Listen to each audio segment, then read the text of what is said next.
Forget gurus. Forget anyone claiming to be an online business expert without going through the challenges of entrepreneurship themselves. The Real Money, Real Business podcast is here to prove the best insights in online business comes from your fellow online business builders. We dig into stories of entrepreneurs selling their business on the Empire Flippers marketplace so that you can learn how they made their business profitable, how they overcame obstacles, and what lessons they learned in their online journey. If you want to take your business and your knowledge to the next level, you've come to the right podcast. Let's get started. Hey everyone, welcome to the Real Money, Real Business podcast. I'm Michelle, and today we have James on the show who has just listed a business on the Empire Flippers marketplace. Hey James, welcome to the show. How are you today? I'm great. Thanks for having me.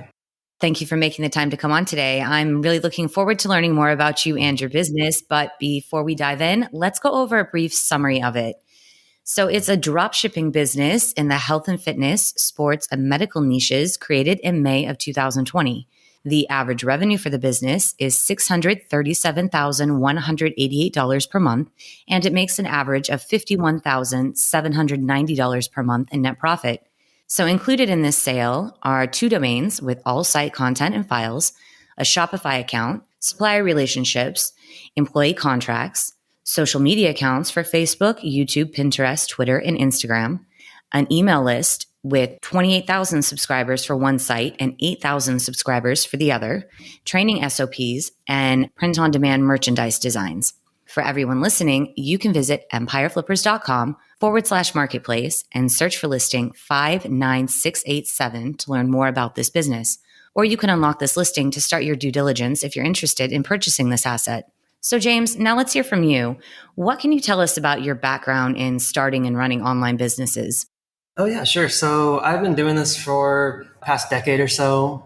Yeah, mostly doing drop shipping from suppliers in the US to customers in the US and, only selling branded products mostly. And I've used all sorts of different types of software like WordPress and WooCommerce back in the day, eBay and Amazon, stuff like that. But now I just use Shopify and related apps and things like that. And yeah, I've learned a lot over that period of time, and things are constantly evolving and changing. So I'm still learning a lot, but definitely been able to use what I've learned in that time to build a big business. This is the biggest set of stores I've built to this date. So pretty proud of what I've done. So what inspired you to start these specific stores? Well, these specific ones, I had some experience selling similar products in the past. And so, obviously that kind of gave me a leg up to get launched faster and create better content, things like that. But also just in general, the niches are trending upwards and getting a lot of positive media and things like that. A lot of people are talking about these products and they're becoming very popular. So definitely wanted to get into it. And yeah, then they're growing even more. I think the pandemic actually helped these products become more popular, which is pretty awesome. And it seems like even with the pandemic kind of coming to an end here, they're still remaining extremely popular. So. All right. Well, that's interesting. So what attracted you to drop shipping? Well, I would say the main thing was location independence. Because I, used to work a day job where I had to commute to a warehouse and a sales office and work 9 to 5 and then go home. And, it's great to have a job and all and have an income, but I realized that I didn't want to do that the rest of my life. So I don't know how I heard about it. I think it may be because I read the 4-Hour Workweek and maybe listened to some podcasts. Like back then, I think I was listening to the Smart Passive Income podcast, Pat Flynn, and a few others. But I started talking to some friends and they told me about drop shipping. And, I was kind of standoffish at first. I thought, well, I really need to make my own products to be successful with e-commerce. They told me, well, not necessarily. You can sell other people's products that they've made, take a percentage of that, kind of you sell it at the dealer price, you buy it from them at the wholesale price, they ship it directly to your customer and you just keep the profit. You do some customer service. And, suppliers usually will handle the shipping, will handle the returns and all that. So you don't have to have any kind of warehouse or any fulfillment center, and you don't even have to touch the products at all. And the best thing is, of course, you don't have to buy any inventory up front. Obviously, if you wanted to start a brick and mortar shop, well, depending on the product, you have to buy a lot of inventory. Obviously, you have to, build the store out and pay for a lot of overhead. So yeah, drop shipping is way less overhead, location independence, ease of growth. You can bring on new suppliers, add new products to a website very easily. And yeah, it's just basically the thing that I've been really good at as well. That's the other thing. I mean, I guess like a lot of people get into internet business. They think, oh yeah, I'm going to try this, that, the other thing. And there's many different ways to make money online, affiliate marketing and, digital products or online courses. There's tons of ways to do it. But for me, dropshipping just worked for some reason. So I stuck with it. Excellent. So I wanted to ask a little bit about some of the brands that you work with, because you've got quite a few different suppliers. But I know that one of the things that you had sort of mentioned to our team was there is potential for a new buyer to come in and maybe partner with some larger brands in the space. Yes. There's many different ways you can grow this type of business. Obviously, if you have more capital, there's a lot of things you can do to kind of take over in your niche. So what I haven't done myself, but what I've heard other people doing is when you have so much data, from a business of this size, you can determine what the best sellers are. And especially in a period like the holiday season, for instance, where you know that this product is probably going to sell really well, you can buy those in bulk, have it central fulfillment center, and then, sell them when other competitors can't because the supplier's out of stock and you're the only one with stock. So that's one way. Another way, obviously, is actually creating your own branded versions of those products. Depending on the cost of the product, it get pretty expensive. And then, of course, you have to have the overhead. You have to pay for the insurance, the warehousing, the fulfillment, the people to manage it. So it's a pretty big process. If you want to stay with the remote lifestyle kind of stuff, you can definitely, I would suggest starting your own branded accessory in the niche. The main products are bigger products and more expensive products, as the accessories are less expensive. And so, that's definitely a great way to grow, is create a line of branded accessories. On the website, we sell these accessories and we actually drop ship them from Amazon, which it makes it really easy to fulfill and stuff like that. But obviously they keep a lot of the margins. So if you were to create your own version of it, you could drop the cost in half or more and, have your own brand and everything like that. It's an avenue I haven't explored yet. I might explore it in the future, but for now I just kind of like dealing with suppliers and having that going instead of having my own inventory somewhere. So.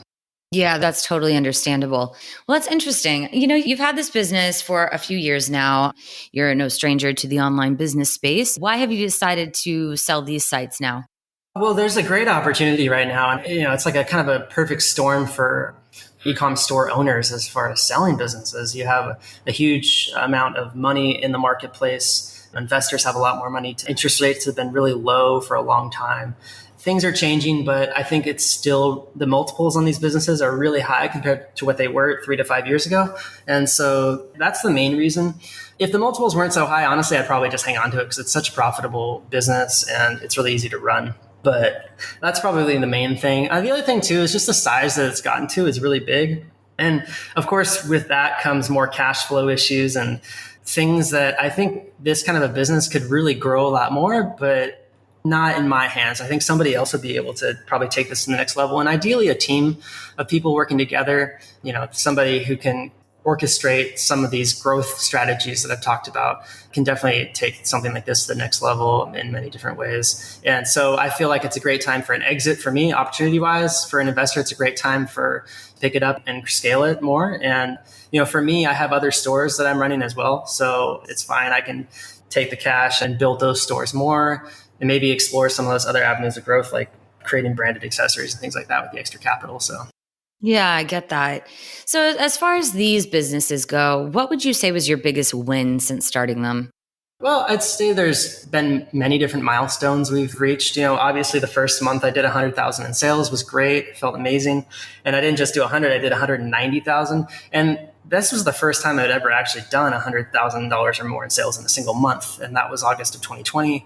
And I think the pandemic had a big, thing to do with that. People just started buying things like crazy for their home and buying things that they want to use to get around and stuff like that. Because, it's amazing what being locked down will drive people to do to try to feel like they're living a normal life. So that was the first big milestone. The second one was when we got past, I guess, when we started getting past like the 500,000 a month in revenue level. That was pretty amazing as well. And basically we've just been doing the same stuff to scale it that we've always done, which is just getting more suppliers, adding more content, and just creating more ad campaigns for different product categories, adding different categories of products, scaling deep and scaling wide at the same time, and building the team so that, and training them better and stuff like that. Because it's really all about the team. I guess at the end of the day, you can have one of these businesses and try to run it yourself and you'll probably go crazy and lose track of a lot of stuff going on. So that's definitely been one of the biggest things, is having that team built. Probably the biggest win of them all, actually, because, for me, it's been quite a personal journey getting to this stage where I moved beyond just being kind of a self entrepreneur and being more of a manager, being somebody who manages a team of people and training other people to manage those people and things like that. It's definitely been a journey, and it's great. That's probably the biggest win, besides obviously all the sales and things like that. I really like that, because we actually, some of our bigger earners, who have these massive monthly revenues, they essentially say the same thing. They aren't using it in the context of, oh, this was a big win for me. But, they say there's no way that I could have gotten to this point if I did not have this team that, I've trained and has grown with me. Basically, there's no way that I could have done this just on my own. And so I really like that you place that in the context of it being a win for you, for the business. I think that's excellent. If you're looking at the flip side of that, though, what would you say was the biggest setback or challenge that you faced? Oh, yeah. There's been plenty, and a lot on the financial side of things. As you can imagine, scaling a business to this size is not easy financially. In the past, we've had our payment account put on hold, and we've had chargebacks and stuff like that. And we've just kind of had to dig into it, figure out what is causing this problem. Is it defective products? Do we need to get rid of a supplier? Is it shipping damage issues? Do we need to try to find better shipping companies? Is it something to do with communication? Do we need to train our team better to communicate better? Is it something to do with follow-up and a lack of follow-up or something like that? So we did a lot of digging, and we found out that it was kind of a little bit of everything. So we created better systems to handle the follow-up and handle the complaint management process so that nothing falls through the cracks. We built a whole system through Gmail using labels and filters and templated responses so that the team can easily follow up and get things fixed. And they have a better process now, and they handle that all on their own, which is great. And we haven't had our payment account suspended since it first happened back in 2021. So pretty good there. Shopify Payments I think they have a soft rule where they want you to stay under 1% chargeback rate or something like that. So once you get beyond that, then, they start kind of giving you a hard time about it, trying to figure out why. And, they try to help you solve it and stuff like that. But obviously, using credit cards to pay for business like this that's growing so much can be very difficult to manage. And so I've had to learn better, how to have a whole set of credit cards. Different cards are for different uses. And I've actually been able to build a whole portfolio of credit cards, over 30 credit cards that, some are business, some are personal, but most of them are spent on business transactions. And, a lot of them go towards free travel, and a lot of go for cash back. Other ones are crypto back. And that's been one of the biggest challenges, and also one of the biggest things I've actually built up that I'm really proud of, was that whole situation. And just dealing with cash flow from the lower months to the bigger months is also quite difficult. Oh, yeah. And of course, going back to the supplier thing, when you find that a supplier actually is an issue, when it comes to either product quality or shipping damage or just communications, it's a really hard decision, but you kind of have to make it. I usually try to give a supplier one or two chances, the benefit of the doubt. But at the end of the day, you just kind of have to choose. Are you going to allow a supplier to continue to send faulty products to your customers, because it's going to probably really damage your reputation, and a lot of chargebacks and a lot of negative reviews, and probably get you kicked off third-party selling platforms like Amazon or eBay if it continues to happen a lot. So we did have to get rid of a couple of big suppliers we had in the beginning, but we replaced them with even bigger suppliers, and we've grown from there. And now we just kind of have a set rule where if one supplier can't fulfill orders or is delivering too many faulty products or has too many shipping issues, beyond a certain point, usually it's around 50% of the orders that we process of theirs, then we just have to make that tough decision to drop them. Yeah. And so far, none of the suppliers have even gotten close to that in the last 12 months. So things have been going great. That's excellent. So I was wondering, what are you doing currently to differentiate yourself from competitors? That's a great question, but it's a complicated answer. So there's a lot of different things. And the main thing, I guess, is that especially with the competitors that come into the niche for it's kind of like newbies, usually the way they compete is by just offering lower prices in the form of discounts, like bigger discount codes. And while I've been kind of tempted to compete with them and offer the same discount codes, I found that I actually don't have to. There's a better way. And the better way is always to build a better foundation of a sales page for a product. So that includes just getting more reviews and building out a really good product description, creating product videos, and having just a better laid out sales page with the better call to action, more unique selling proposition things, and, a decent coupon code. The other thing is really just having a fast website helps a lot. I hired a developer from the beginning that works with me side by side to build website really, really good, not only for speed, but also for SEO. And that's helped tremendously. And also for user experience as well, just, making it easier to navigate and really easy to understand and stuff like that. And then really good for the sales process. But yeah, going beyond that, I think just building out all the content, it takes a long time and a lot of investment to make tons of content on your website. We have a ton of content, everything from blog posts to collection guides to, the whole guide on the homepage and content on a ton of guest post sites that we've done. And so all this content, not only is it really good for SEO, but it's also really good for traffic that comes through ads, because then they see and they read it. And, we do a lot with email retargeting as well. And yeah, it's just really helped a lot. Our competitors usually don't have nearly as much content. So it makes it a lot easier for us to get a sale because we have a whole pre-sales process. And then, people will come back to us over and over again just because they really like the content and they understand the products better and they buy more products from us. Yeah. And then just to add to this, we have a whole sales team that comes along with the business, and they do phone sales really good.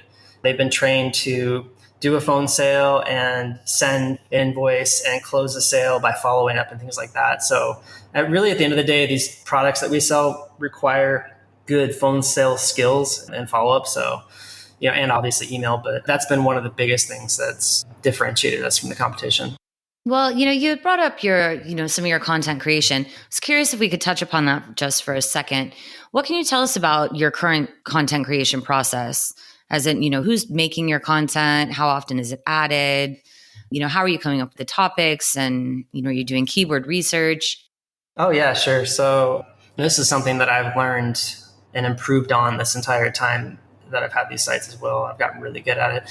The main thing I start with is obviously a bed of quality keywords, and it's really simple, just the product category keywords. And then for the blog post, we put the word best in front of the product category and make sure that has search volume. Usually it does. And then we try to find as many really good educational and Q&A keywords as we can through Google, just going on the homepage and looking at the question answer section. We create a lot of topical relevance for the website by doing articles like that, kind of building out a whole silo of content just around our niche. So we've been able to rank really well for some of those top product category keywords and best keywords that we've created all the content for. So whenever we add a new category, we do the research. My team, I've taught how to use a tool called Surfer. So all the content is SEO optimized, and they use Grammarly. My entire team is based in the Philippines. So of course they're not native English speakers, but my content writer writes like a native English speaker. And it's really, really great quality work. So, and my team goes beyond what's just included in the sale of this business, obviously, because I have a marketing company and other stores. Anyway, so if the new owner wanted to get more work done from my team, they could, of course, do that just, by contacting me later. But that's the gist of it. Okay. And where does the majority of your traffic currently come from? I believe it's kind of like 80-20 Google Ads versus other types of traffic, organic, referral, and direct. We get traffic from YouTube because we have a decent YouTube channel, a couple thousand subscribers, 2,000 or 3,000. And, we get traffic from our email marketing as well. Okay. And do you work on, do you have backlink campaigns going on as well? Yeah, we're currently doing that. And we've been doing that for a while. And that's what I think has gotten us really good organic rankings. Yeah. And what else are you doing in terms of marketing for the business? I think the YouTube channel is worth talking about a little bit more. I have a video editor, actually 2 video editors, video producers really. What they do is they find stock footage of our products on the web, which is not our products, they're suppliers' products. They create brand new videos out of those, and then they're really optimized to get people to click through.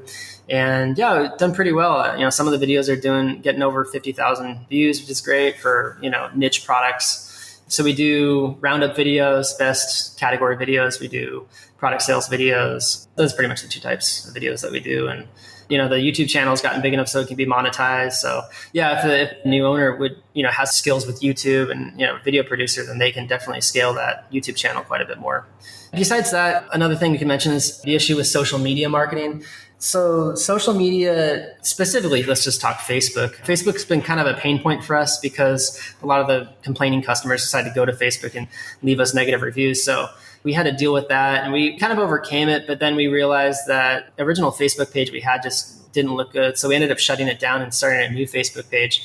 And the new Facebook page is great. It's clean. It doesn't have the same crazy amount of negative complaints and stuff like that. So the Facebook pages are quite small. We do post new blog posts and things like that to it.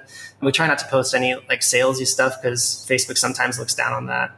So it's just things that we hope, beneficial to the audience. So Facebook's not really a big thing. We don't run any Facebook ads at all. I just feel like it's not really necessary. If the new owner felt like they had a lot of skills and they decided they wanted to do that, all the more to them. But we don't really do a whole lot with it. So I'm glad you mentioned that because I was going to ask if you ran ads on any of the social media platforms. I was wondering, what does a typical week look like for you while you're running this business? I don't really do much in the business anymore. I'll check my team's work and give them feedback.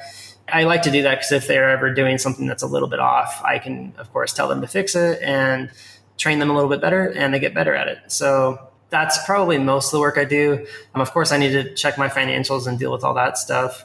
And I just work mostly on building, just on business development stuff, researching and figuring out ways to make new content, just building new sites. I mean, that's mostly what I've been doing lately is building new sites. I do other dropship stores. I do affiliate sites.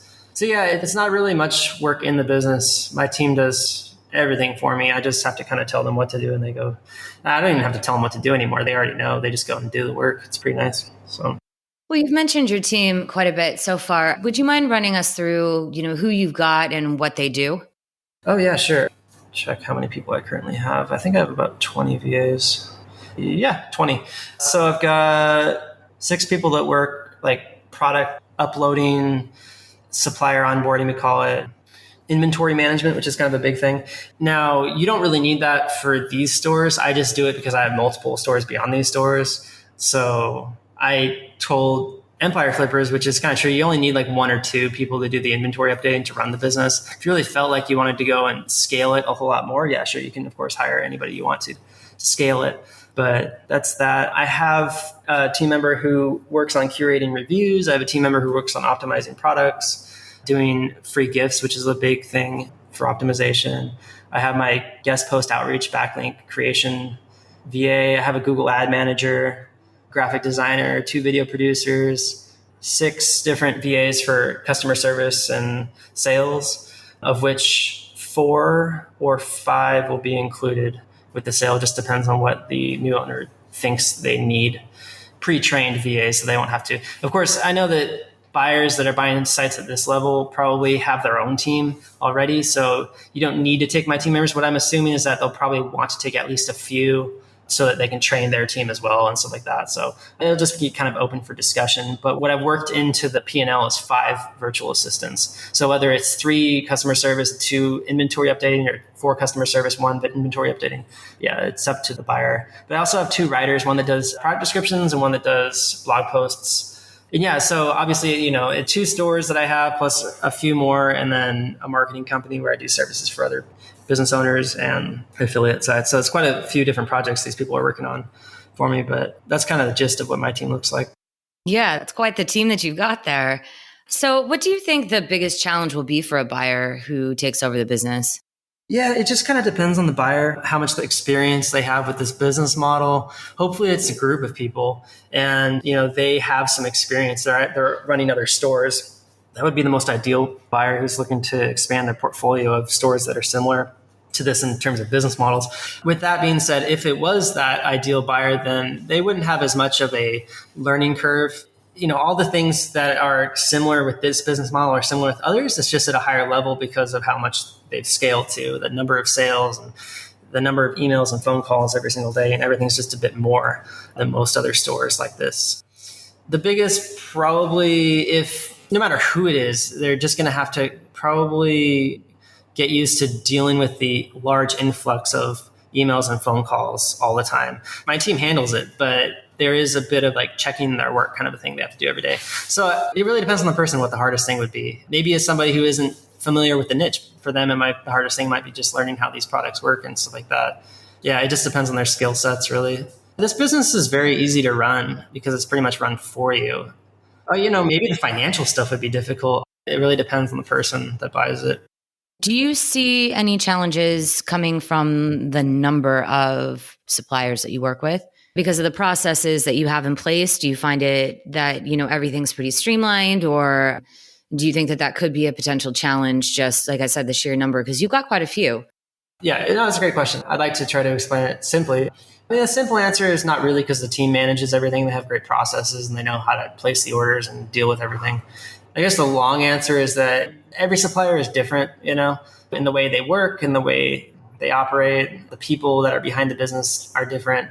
So yeah, it might be kind of time consuming to get to be introduced to all of the suppliers, especially like to transition the business over with all these suppliers. It's going to take a while to fill out all these new dealer forms and things like that. But obviously it kind of goes without saying, it's just a bigger version of one of these dropshipping businesses. That's all. So yeah, I would say probably for somebody who has experience, it's probably not going to be very challenging at all. I mean, these suppliers are similar to any other supplier that does dropshipping services. All right. And James, would you commit to a non-compete for a new owner? Yes. And how much support are you offering buyers? Yeah, I think the typical is like 30 to 60 days or something like that. I'm cool with even doing a little bit longer support, but I think after that point, it's sort of like, you guys should probably have a good idea of how to run this business. You don't need my help anymore, but I am open as well to contacting later if they want like consulting services, or obviously, services from my team or whatever. But I'm assuming whoever the buyer is probably has a whole team of their own, and obviously like probably has their own idea of how they want to grow the business. So they may not even need or want my services, which is fine too. But yeah, I will provide whatever is necessary for them. Excellent. And are you open to negotiating something like an earnout? Oh yeah, of course. I'm open-minded. No problem. And before we wrap up, if you're putting yourself in the shoes of a buyer, why do you think this is a business worth buying? Oh yeah. Well, I mean, it's growing like crazy. I feel like kind of torn selling it in the first place because I know how much it's going to grow. It's just that it's just kind of the right time for me in my life to be selling this business and to have that capital so that I can use it for other things. I think it's a really, really good business to get because it's growing like crazy. I think it's going to grow like crazy even more. I mean, it's not just the niche. It's like this business in itself is growing a lot year over year. And the niche itself is trending up and will continue trending up. So whoever is interested, if they unlock the listing, they'll understand more about what I'm talking about when it comes to all that stuff. So just leave it there, I guess. Well, is there anything else you'd like to share about the business that we might not have covered? I can't think of anything off the top of my head. Wonderful. Well, I really want to thank you, James, for coming on and giving us a little more insight into both you and your business. I've really enjoyed this, and I appreciate you taking the time out of your day to be here. Cool. Yeah, totally. Thanks for having me. All right, everyone. Thanks for listening. To learn more and see if this listing has already been sold, head over to empireflippers.com/marketplace and search for listing 59687. If you're watching this on YouTube, click the link in the description to go straight to the listing. Once you've unlocked this listing, you'll be given everything you need to know about this business. So until next time, enjoy your digital journey.